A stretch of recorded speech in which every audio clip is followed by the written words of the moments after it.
অন্তে সপুৰত থাকো বিধু বস্ত্ৰ চাৰ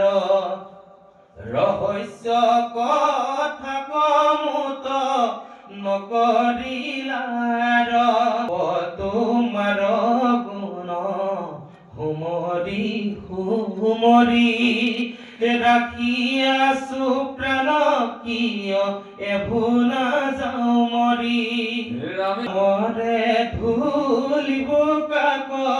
শীতল হৈ যাত গাৰ পদ পংকজক জাতিব নিদ্ৰাত ৰাম কাক সেৱা কৰি আখ পিবুৱাৱে দিন ঈশ্বৰে বঞ্চিত ভৈলো কিনো ভাগ্যহীন জানিলো পাতকি মুত পৰে আউৰ নাই ইটো চিন্তা মনি হৰু আৰু হাতে পাই বুজিবে নপালো চৰণক চিৰকাল হাবিধি কিনো মোৰ অভাগ্য কপাল